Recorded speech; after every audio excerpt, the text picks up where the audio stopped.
Greetings and welcome to this edition of Positronic. I'm Barry P. Cook. I want to talk about the last couple of episodes of DC's Legends of Tomorrow. We'll start with the one from a couple of Sundays ago entitled The Final Frame. I didn't think very much of this episode, as is usually the case. This season only has these two episodes that I'm going to review now and a few more left. And I think next season I'm not going to bother reviewing this show unless it gets significantly better, because there's nothing to the show. It's just goofy. It's something goofy to watch, and that's all there is. So bear that in mind as I talk about these episodes, which are very lackluster and are going to make you think, why is this guy even reviewing these? I'm reviewing them because I started reviewing the season since it was the first season of the show after I started my channel, but I'm not going to keep doing it after this season. So here we go. As I said, it was called The Final Frame. It starts off with John trying to flex his new magic, but he's still juicing. He's still juicing in order to be able to do his magic with that bad mojo stuff that he's been using.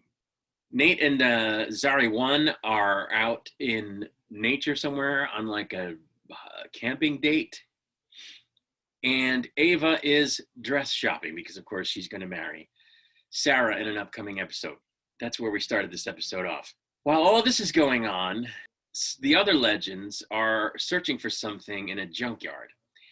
They find it, and it's like an alien artifact kind of thing. Touching it causes them to get sucked into a bowling alley that's just floating in space, and they enter into a contest to win passage back to Earth against other bowlers. Yeah, this is the episode, if you can believe it. The show started out so great in the first season, and this is where we are. Anyway, at this point, I decided there are too many characters and too much going on this show. I mean, I guess that's true all the time, but it just hit home even more during this episode, so it's in my notes, so I'm mentioning it.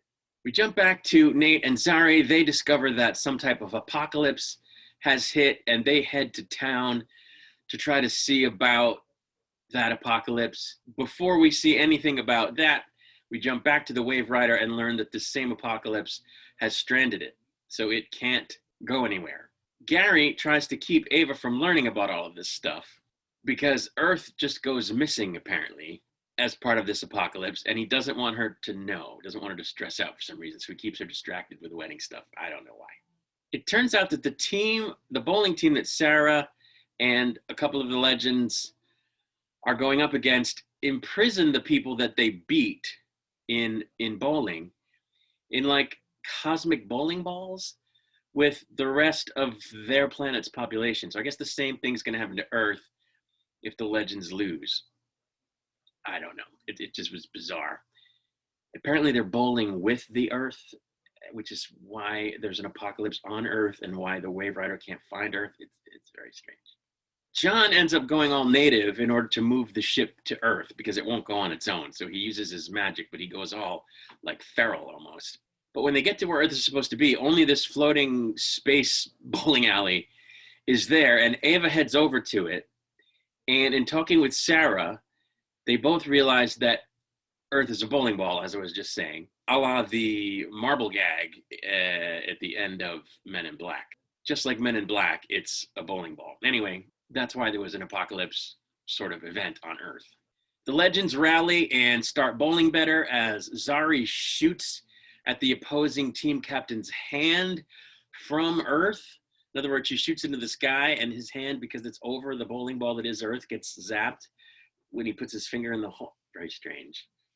So the legends win, at which point Sarah bowls the Earth ball out of the door of the bowling alley and back into its proper position in space. At the end of all this, John joins everyone at the bowling alley, and the guy running the bowling alley notices, gee, that guy's carrying around like some dangerous mojo, or he's running with dangerous magic that will be the death of him. And that's where the episode ended. So really just a crappy episode that accomplished absolutely nothing except some foreshadowing about John. That's it. Just a bad episode. The next episode was called On Board. on board, meaning bored as in I'm so bored. On board, meaning like a board game. On board, as in on board the Wave Rider. I don't know, dumb title. Anyway, it turns out that the jump drive is damaged in the beginning of this episode because of what John did in the previous episode, and it's going to take 3 weeks to get to Earth. They can't use the jump drive. So Sarah immediately says, well, we can't use any unnecessary power because it'll take the ship longer to get where we're going if we do that, which I don't really understand. I guess it would somehow slow the ship down because it would deprive the engine of operating as efficiently as possible. I don't know. Anyway, Ava and Sarah go about planning their wedding, and they talk about how, or whether Barry Allen should be invited to the wedding. And Ava says, no, he shouldn't because, I love the guy, but if he shows up, some supervillain will be not far behind and we'll have a supervillain at our wedding and blah, blah, blah. Also in a similar discussion, Sarah refers to Black Siren as her sister Laurel, which isn't technically true because she's from a different Earth. But anyway, she wants her to be there. So that may or may not happen in the wedding episode. We'll have to see. John uses his voodoo, black magic, whatever it is, his juicing magic to adjust something for Zari 2. And he hurts himself in the process. He like messes up his hand, but then he just juices again, which I don't know. It's just not good. So after a time, the gang sort of gets bored. They can't use any electronics. They decide they're going to play a board game. And they set out to do that, all except for Mick, who says, I'm tired, I'm going to go sleep. So he goes to take a nap. John decides this game is just too boring the way it is designed, and he magics everyone into the game, except Mick. And the game, of course, happens to take place in a location that looks exactly like John's house. But anyway, because it is John's house, because they didn't want to build other sets. Anyway, so they start out playing the game, in costume and everything. It's a whodunit kind of game, kind of like Clue. So they start playing the game. Back on the ship, Mick's girlfriend, the alien, shows up injured under a distress call. Back in the game, Ava gets fake killed by the killer in the game, who is the Beast, and she's sidelined from playing the rest of the game. But later, Nate gets stabbed in the back as a plot point of the story of the game, and it seems like he's actually dead. And it seems from that the game is getting more real as it goes on. Then Sarah finds out that Ava is actually dead now because she was killed by the game, and now that the game is more real, her fake death becomes a real death. And Sarah declares that she's the one who committed the crime of the subject of the game, and then she dies. I don't know why. John tries to use this evil magic or whatever to fix the game, but it doesn't work. Spooner and Astra then end up getting killed by the killer.